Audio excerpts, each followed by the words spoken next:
My name's Dónal and I missed the Lewis.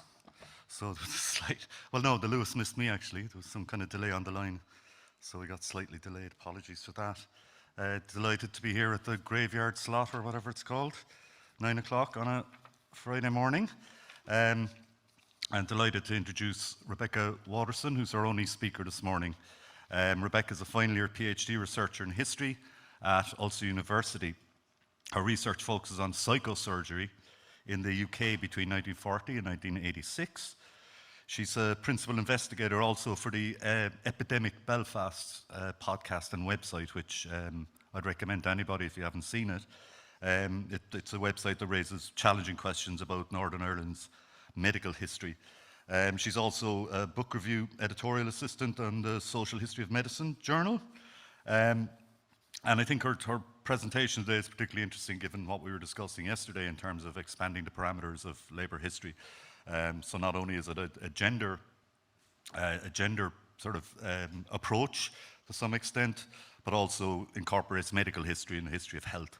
And these are the sort of areas that we need to be exploring more and more, I think, in to get away from the sort of narrow institutional histories that we're used to. And her title, as you can see there, from James Connolly's famous Appeal to the Linen Slaves of Belfast, The Plight and Fight of the Millies, 1800 to 1997. Rebecca, thank you.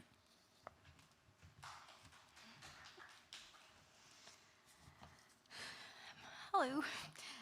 So I am starting this presentation and I hope you can see this. If not, I can show you it after. This is my Nanny Mary's mill knife.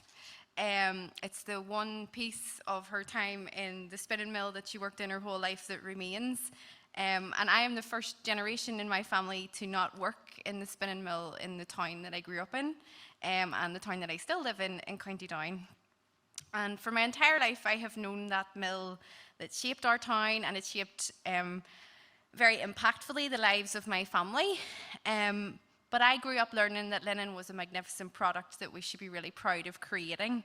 But as I got a bit older and as I started becoming a historian, I realised that the stories of women like my nanny and my Auntie Heather and the Millies and the women who made linen possible were not being told, and their experiences were often darker and more destructive than has been acknowledged. So a bit of context. By the 20th century, Belfast was the linen capital of the world and had over 900,000 spindles running in the city in 1900 alone. Yet this industry was deeply detrimental to workers' health and well-being.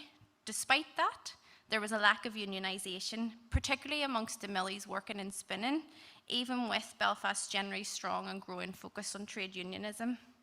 James Connolly had success, for example, with the Belfast Dockers from June 1911, when he was appointed as Secretary, Belfast Branch and Ulster District Organiser of the Irish Transport and General Workers Union. And so he and Winifred Carney turned their attention to the linen workers, specifically the spinners, the Millies, a huge proportion of the workforce who had remained unorganised for decades.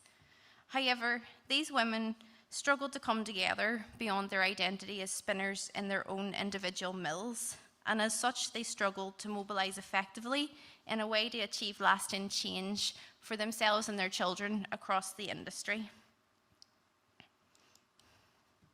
Producing linen in Ireland up to the 19th century was generally carried out in a rural domestic setting.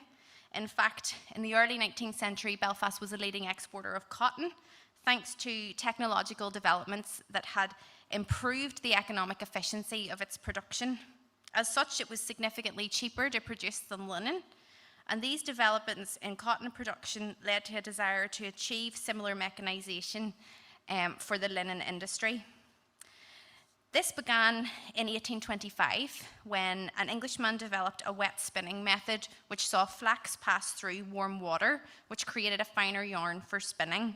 And that would be transformative and hasten the mechanisation of linen from small water-powered mills, spinning coarse yarn using a dry process. Steam power being introduced in 1829 was also important. At the same time, cotton production was seeing a global decline due to the impacts of the American Civil War, limiting cotton supplies through the 1860s. Cotton mills in Belfast began to shift to linen production, and there was only one cotton mill remaining in 1875. Linen continued to develop and expand as an industry, and with it the landscape of Belfast shifted. So this map is from 1798, shows Belfast very relatively small size, so there's some industry on it, some flour mills, other mill dams at the bottom as well.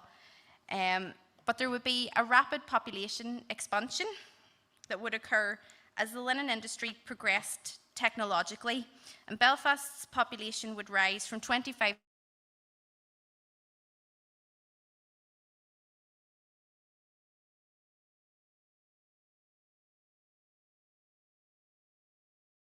mills in Ireland were located in Belfast and were responsible for producing over half the linen of the island.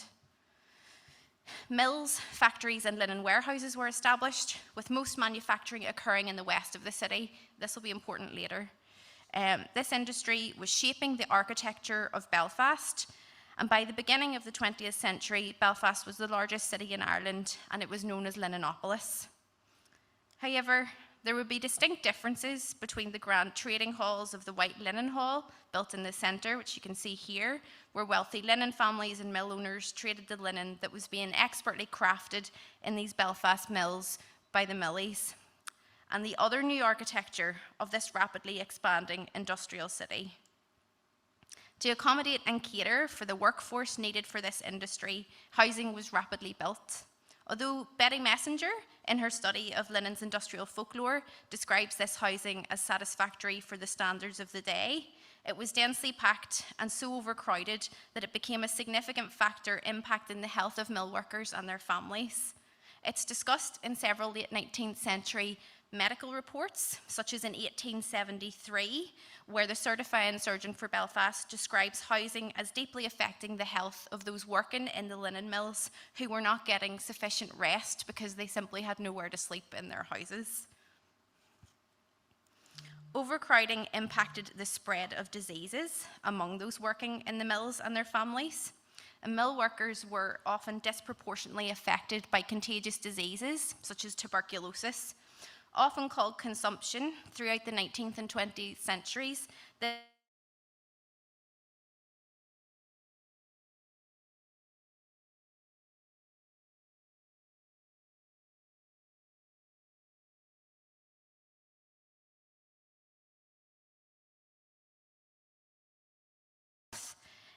More generally, across linen production, the impact of flax dust and hot and damp working environments caused chest illnesses and affected those rates of pulmonary and tubercular consumption. This paper is focusing specifically on the Millies, so the spinning process, but I do just want to draw attention to a comment made by a mill manager in 1875 around the preparation of flax, which he describes as being sure death. That was because the rooms where this was conducted were badly ventilated, and it would lead to a chest illness called byssinosis that permanently affected the lungs. Despite widespread and detrimental effects on workers' health, unionisation was slow.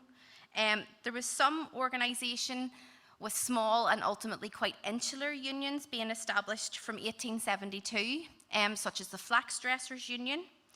Between 1877 and 1894, a further 6 very small unions would be established for different skill groups within the industry.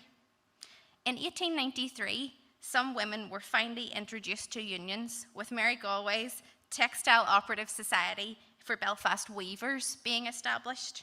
But spinning remained a significant gap, despite it making up a significant proportion of the linen industry workforce and it being one of the most harrowing aspects to work in terms of health.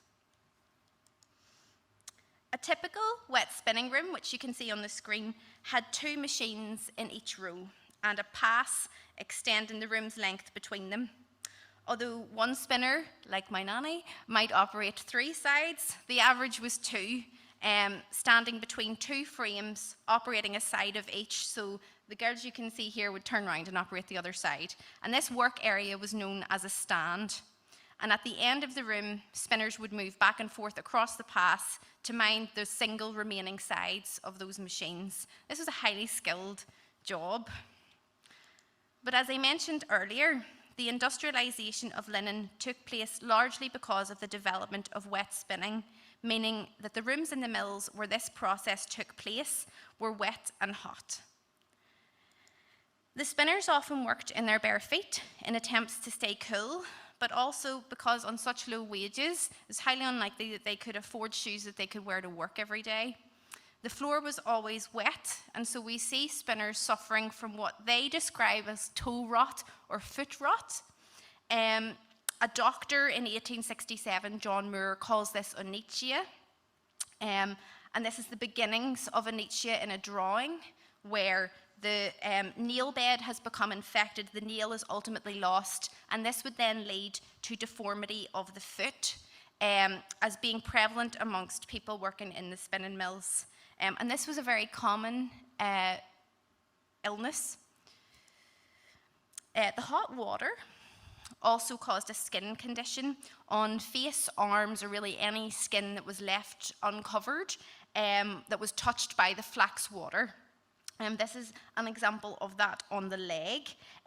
This is called liching, and you can see that a lesser part of that on the arm as well. And again, because this was being exposed to every single day for quite long shifts, it would be very unlikely that you would get rid of this. Furthermore, you probably wouldn't be able to afford to see the town doctor if he would have done any good anyway. In the hot and humid conditions that they are working in, that are constantly damp, they are constantly hot, they are constantly wet, it might be unsurprising that spinners often fainted as well. This was sometimes attributed to anemia, which was possibly developed out of the poor diet of such low-paid women, and I will come back to that later. Chest afflictions such as bronchitis were also common, as were work-related injuries due to the machinery. The story of a child called William Brown was told in the Belfast newsletter on the 11th of December 1858. Quote, "Yesterday a young lad named William Brown, aged 14 years, was brought to the General Hospital suffering from a severe laceration of the right arm while at work in Messrs. Stewart and McClellan's mill at Ligoniel. The injury inflicted was so severe in nature that it was found necessary to amputate the arm at the elbow." This is an amputation kit from that period, and again, amputations from injuries in the mills were quite common, particularly amongst children. As I mentioned, a greater number of women than men were employed in the linen mills in Belfast. Up to 1895, they made up almost 70% of that workforce. And in 1910, in the Weekly Irish Times, infant mortality rates were described as being very high. This was attributed to the number of premature births amongst women working in the mills, who often had to work up to the beginning of their confinement, and then they returned to work quickly after giving birth, ultimately because their wages were necessary for their family's survival. Despite this, Fred Dorr has noted that women often felt that their work was temporary in the mills, and this is likely to have hampered their decision to unionise. That is despite them bringing a necessary and consistent income into their households, and also their jobs largely surviving the economic downturn in the 1930s. And both these aspects would emphasise their lack of temporariness in their jobs was perhaps not quite the reality, and the sheer numbers of women who remained in this workforce for long periods of time would also suggest that that wasn't the case. With children, in 1907, 3,800 of the Belfast workforce in the linen mills were half-timers. This meant that they went to school half a day and then to the mill the other half of the day. Or this would later change in the period to alternate days. Before 1901, they would have started in the mill from age 8, but this did rise to 12. However, poverty was so rife, there are numerous cases where ages are lied about, where they go and get their lines, as it's called, their birth certificate, so that they could enter the mill at an earlier age, so they could start contributing to the keep of the house. Again, I think this further emphasises the lack of temporariness of these women's wages, that we have their children as well going to the mill. In relation to children's health, they often worked in the spinning rooms in a role called a doffer. They were affected mostly by the heat and the linen water that I mentioned previously. So their clothes would have been constantly soaking because they were constantly sprayed with water from spindles. So they left work in wet clothes, and it was believed that going from the hot spinning room where they were wet out into the cold air induced bronchial illness. They also suffered from an illness called mill fever. They would have usually got this within their first days of work at the mill, and it lasted up to 8 days. They would have had nausea, vomiting, headache, fever, but no treatment was ever considered necessary for mill fever because it was accepted and assumed that you would get it and that it would pass within the 8 days. Yet, despite these impacts on health for women and children, particularly, and despite wages being significantly low, these workers were late to unionise, strike and organise, and would remain one of the most difficult labour groups in Belfast and the North to organise. In 1910, less than 12% of linen workers were organised, and the unions would remain small and siloed up to the 1940s. Furthermore, very few northern unions were affiliated with the Irish Trade Union Congress in the interwar period, so this group of textile workers consistently lacked this idea of a movement. So Winifred Carney and James Connolly focused on women and children in their efforts to organise this workforce. They specifically targeted the notable gap in the unionisation of the Millies in the spinning rooms. Carney was secretary of the women's section of the Irish Textile Workers Union, attached to the textile section of the Irish Women Workers Union with the headquarters at Liberty Hall, Dublin. And Carney wrote with Connolly the 1913 manifesto to the linen slaves of Belfast, which you can see a little picture of here. And it really focuses on a lot of what I have talked about. They note the health impacts, and I'll quote from it very briefly.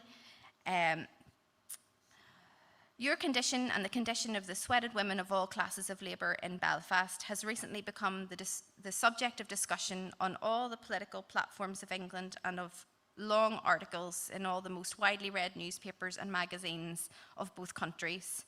Almost unanimously, they agree in condemning the conditions under which you work, your miserable wages, the abominable system of fining which prevails, and the slaughtering speed at which you are driven. It is pointed out that the conditions of your toil are unnecessarily hard, that your low wages do not enable you to procure sufficiently nourishing food for yourselves or your children, and that as a result of your hard work combined with low wages, you are the easy victims of disease, and that your children never get a decent chance in life. They described the Belfast mills as slaughterhouses for the women and penitentiaries for the children. And they particularly appeal to spinners and say that the slavery of the spinning room is the worst and least excusable of all. Spinning is a skilled trade, yet for all this skill, all those weary years of learning, for all this toil in a superheated atmosphere with clothes drenched with water and hands torn and lacerated as a consequence of the speeding up of the machinery, a qualified spinner in Belfast receives a wage less than some of our pious mill owners would spend weekly upon a dog. This manifesto demonstrates an understanding of the working conditions, experience, and impacts on health that the spinning mills had on the women working in them. As well as discussing health and the working conditions, it mentions food and pay specifically. And in 1908, a Belfast Health Commission report is one of many reports that repeatedly discusses the diet of mill workers. However, this is consistently talked about as a personal feeling as opposed to something that is an impact of this industry being so low paid. These reports would say that mill workers, women, would choose to eat a diet of tea, bread, and butter, and that was then their fault for having ill health and what's labelled a weak constitution. Furthermore, mills such as York Street Spinning Mill in Belfast would start providing meals at cost price in a canteen, and they could not understand why workers would still bring tea and bread and butter to eat. There was no consideration that even cost price was completely unaffordable for such low-paid workers, and that ill health relating to their diet was a result of poverty wages. It's also that there are a number of testimonies where women will say that they will feed their husband and their children before they would feed themselves. And so we see women eating tea, bread, and butter in their diet as part of this general belief that they'll eat last. And yet, still, they didn't effectively mobilise and unionise. And Betty Messenger, who I mentioned earlier, noted that there were very few songs reflecting labour unrest and strike activity, with even fewer mentioning Conley. And the Millies would have had quite a rich culture of songs and singing they sang in their work. Religious differences often prevented workers in Belfast and the north from uniting against management. There is a generalisation that Catholic spinners were more likely to align with a trade union than Protestant spinners. And this religious divide and sectarianism thwarted much of the sense of class solidarity amongst the Millies and impacted on their ability to organise effectively and with longevity. Furthermore, in some preliminary oral history interviews with former spinners that I have conducted, there's an emergent theme around a sense of pride and autonomy over your machines and your work. To strike to these, a caveat, the interviews I've conducted are largely Protestant Millies, was to abandon that space that you held dominion over. The tools, like my nanny's mill knife, were your tools. The machines were your machines. They often ate lunch at the end of their stands rather than leave those machines unattended, and this was their space and their identity. And while their working conditions are acknowledged by themselves to have been harrowing, they found joy and a sense of self with their friends in their individual mills. But this disconnection and this sense of mill individualisation is likely to have contributed to the lack of collective organisation that was able to occur in the linen industry, specifically amongst the Millies in the spinning rooms. Now, during the 20th century, there were some limited campaigns for Millies attempting to seek pay increases. For instance, on the 10th of May in 1906, spinners of the York Street Spinning Mill demanded a 10% increase. When they received no response, they went on strike. Other mill workers across Belfast joined them, and almost 30 mills in Belfast were involved in strike action. The dispute ended in July 1906 with no increase, meaning this continuance of poverty wages impacted the health of mill workers and their families. Striking was also often retaliated against in the linen industry. In the York Street Mill, there was a fine system established which forbade workers from singing, talking, or laughing at work. This was quite impactful. As I mentioned before, there is a massive culture of singing in your work as a millie in the spinning room, and so forbidding the women to sing was quite shocking. But in 1911, following a meeting with James Conley, these workers went on strike, and they returned to work upon his advice, singing, laughing, and talking, and some of those restrictions did disappear.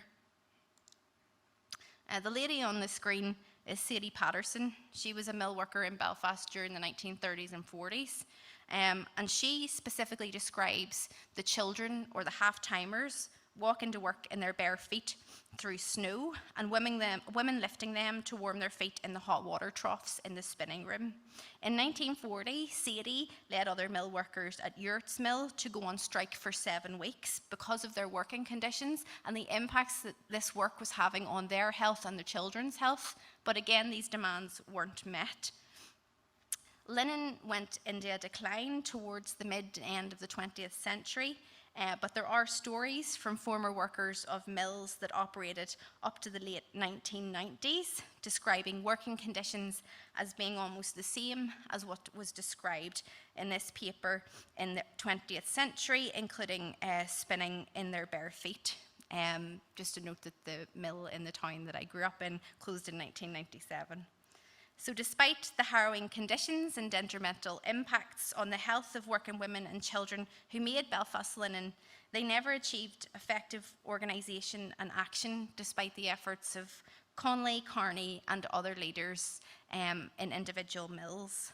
Ultimately, religion and a sense of individuality and identity with a specific mill and a space within that mill became perhaps, unfortunately, more important. Thank you.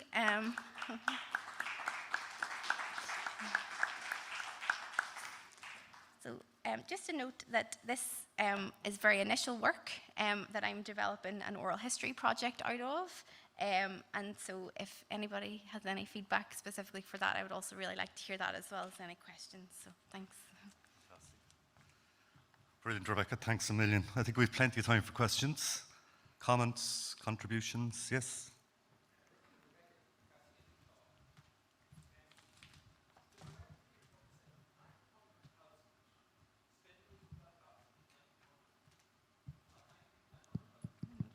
Yeah, 900,000. So a spindle is essentially, if I can maybe go back and show you a picture.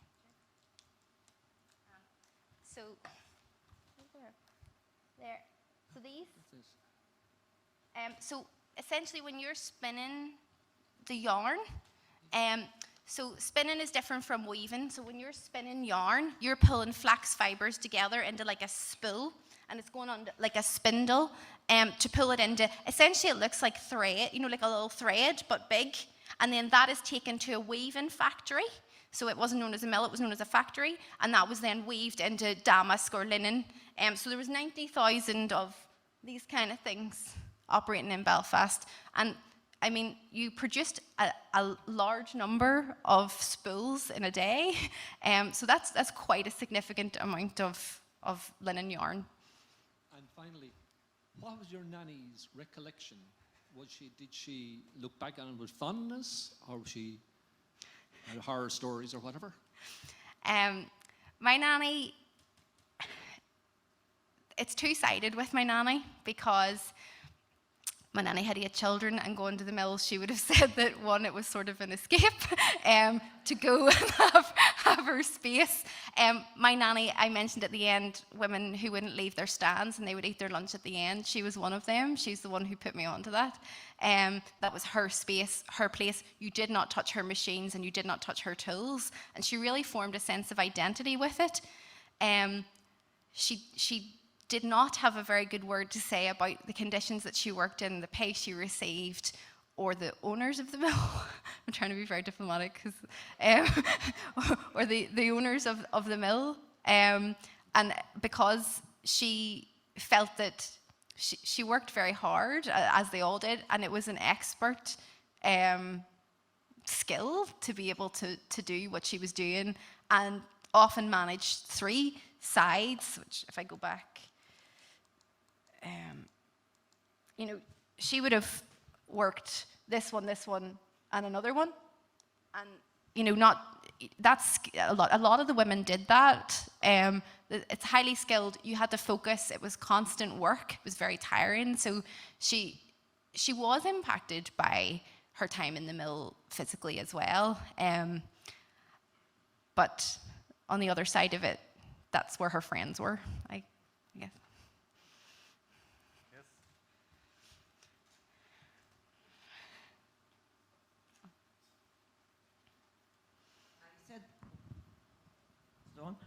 You said there about them working 3 mills at the one time. Did they get extra money for that, or was it just all the one wage? Or was so the Millies, there was like a hierarchy in linen, obviously. Weavers got paid by the piece usually, up to a certain point. So every piece they weaved, they got paid for. The spinners and the millies were usually different. They usually got a set pay. So no matter what the work you were doing, you just got paid your amount. With that came actually further impacts on their working conditions as well. So a weaver would, going into a mill, if you've ever seen a mill, I'm sure you have, there's gates. You go to your work, you have to go through the gate. For the weavers, they often got I suppose you were allowed to be like 3 minutes late when you turned up to the gate to come in, because you were being paid by the piece. So it was that impacted you then. You didn't get that pay because you're 3 minutes late, so maybe you've missed weaving a piece. For a millie, the gate would have closed. On on the dot and you wouldn't have got in and you lost your day's pay because you're being set paid, so you had to be there at the time to work your machines and you worked till the end. There was also a lot of overtime in the spinning mills. The mill in my town operated 24 hours a day, numerous rooms at some stages. So in short, no. And another thing, have they been recognised in Belfast? You know, the way in Derry, they've recognised the shirt factory workers, and that's really big up there. So have they done the same in Belfast? There's a statue to the Millies, Nicola Millie, in Belfast. And to be honest, I think amongst working class people, yes, there's a huge, I mean, even me, there's a huge connection and sense of identity to having come from a family that had, that you worked in the mills.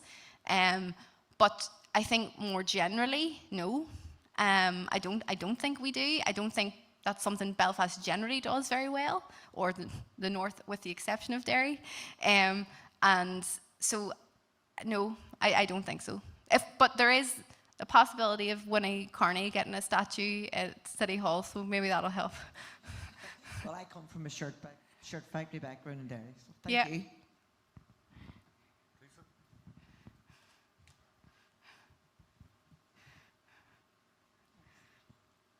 Rebecca, can you hear me? Yeah. It was a really great paper and really interesting to listen to. I just wanted to take it back to something you said at the beginning when you mentioned about not quite a revival of the linen industry, but certainly a renewed interest in economic terms in the linen industry. And you said about the impact of the American Civil War. And, I think most people are aware of that, but I wondered if in Northern Ireland, in history, is it recognised that, and is it spoken of, written of, that, of course, the people who were picking that cotton were slaves? Because, and I ask this question because England has been very good on acknowledging it from the University of London, and they have digitised, as you know, and some years ago I got the list for the Irish. Now, as far as I recall, it doesn't include, under the Irish, the Northern Ireland figures, which may still be untouched, because one of the things about here, and sorry to go on, but it's like a secret. We simply don't talk about it. And in fact, one leading historian said in the paper, a leading paper, that it was too long ago to mention names of people who had made their fortunes.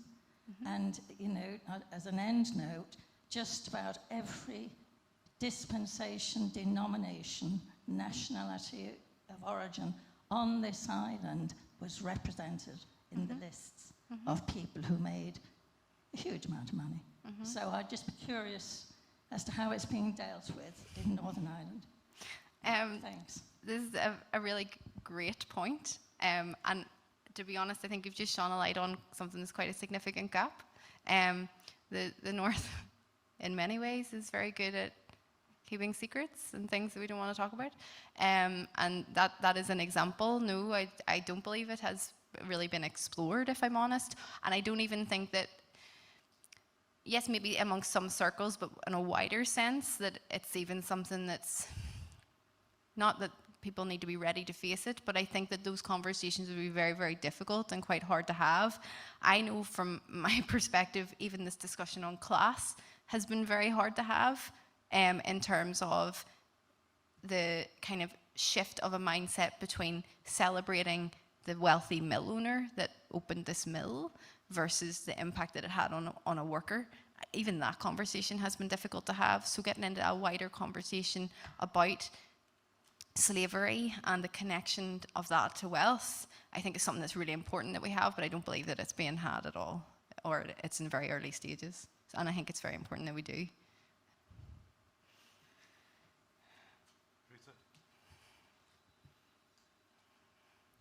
I don't want to particularly go off Lynn, and I want to come back to it, but I just want to say the name Greg. It's Northern Ireland, and they've invested in New Lanark, in the mill, the big cotton mill in Sale near Manchester, and also in the Soho Works in Birmingham, all of which have always held up as the great examples of British industrialisation. So there's one connection which needs much more looking at, I think. But I just wanted to kind of go back to the question of why linen workers weren't particularly well organised. And I mean, I think one of the things there is very much the age of the young women that worked particularly in the mills. You know, you had a vast army of young women that were constantly coming in, and so the workforce was was being reconstituted. Disease and illness that you've identified so well in your talk would have also had its impact on that. And I know, for example, the Textile Operatives Union had a real problem collecting money for the health insurance because their members were so often sick that there was huge demands on their funds, which they couldn't really cover, and particularly also with when maternity came in as one of the aspects of it. But the other thing there was a piece, Max Grafe, I think I can't pronounce his name rightly, but wrote in Seher the story that he felt also that the young women, particularly in the mills, sort of didn't need unions in as much as they were very good at negotiating their own. You know, they would kind of leave the mill, kind of what he calls marching and singing through the streets, and attend mill after mill after mill and close them down at various points. So that's an element which again speaks to the sort of youth, if you like, and exuberance and energy of the young mill workers. And I think that in the Belfast trade union movement, which is obviously designed, if you like, for permanent male workers, and that it was extremely difficult to fit these other kind of workforces into that very kind of staid and sort of solid sort of structures. Thank you.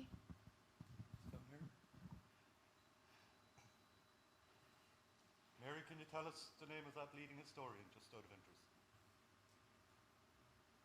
No? Aye. Did you say a leading historian said that slavery was too long ago? Yeah. No. Okay, we'll look it up. Thank you.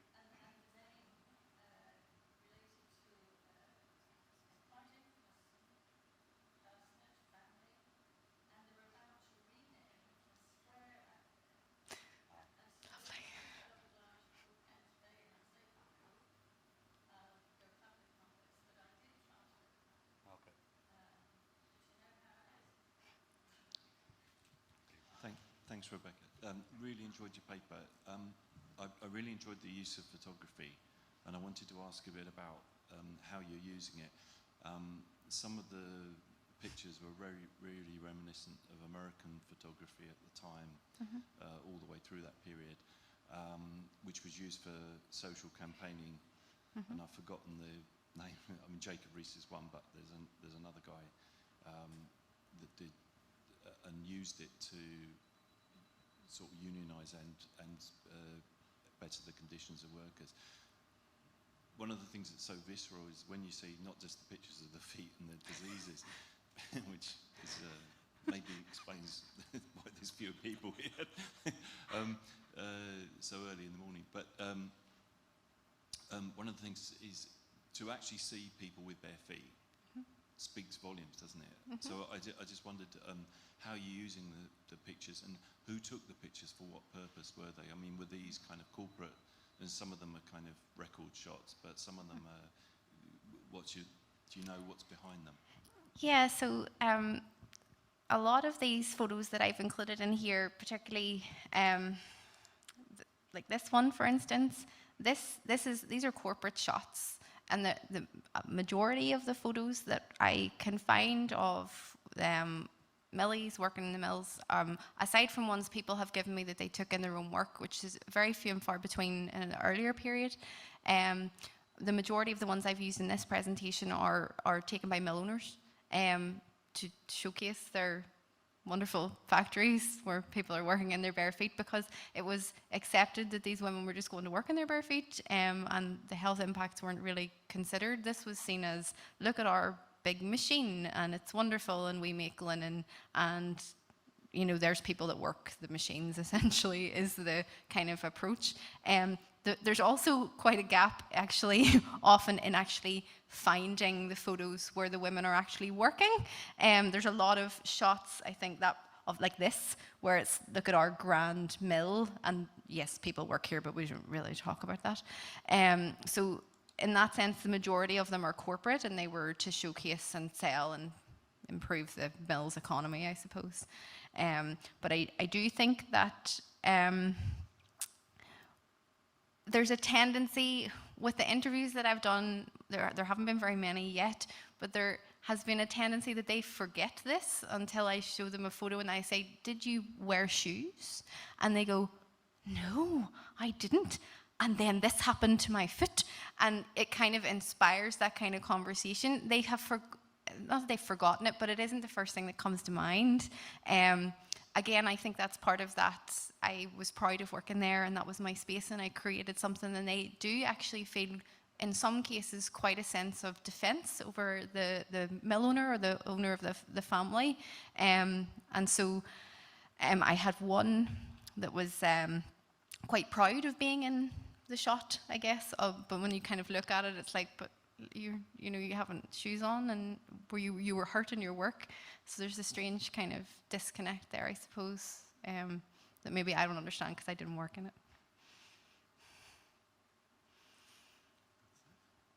One more. Hi, Rebecca. Thanks for that really interesting talk. It was really interesting for me, particularly because I have family that worked in mills outside of Belfast. My family's from Milford, Yep. which is a small village just a mile from Armagh, Yep. and they would have worked in the mills. And was the conditions the same in most mills across that time? Because they would have worked in, well, I think the mills in Milford didn't close until like the 1980s. Yeah. Yeah, most mills were exactly the same conditions. There were some instances where mill owners tried to improve like ventilation and things like that. So like a fan was involved that would try and maybe cool things down.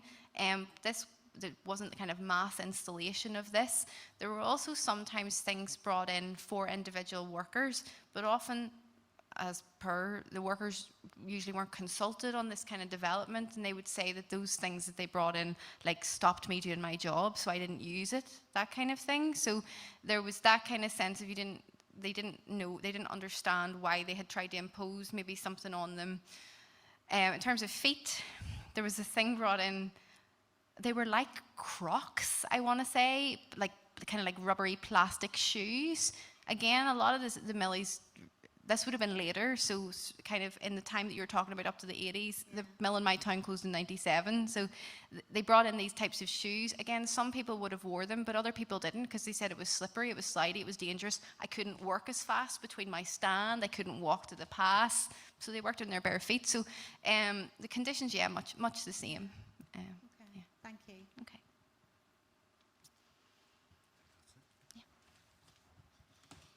I think that's it. Thanks a million. Has everyone asked a question? I think it's pretty good. That was really interesting, Rebecca, and really interesting questions and responses, and I think there's a lot more going to happen in this regard by the looks of things, so it's really exciting. So I think 10:15 is the resumption time, time for a break, and thanks again to Rebecca.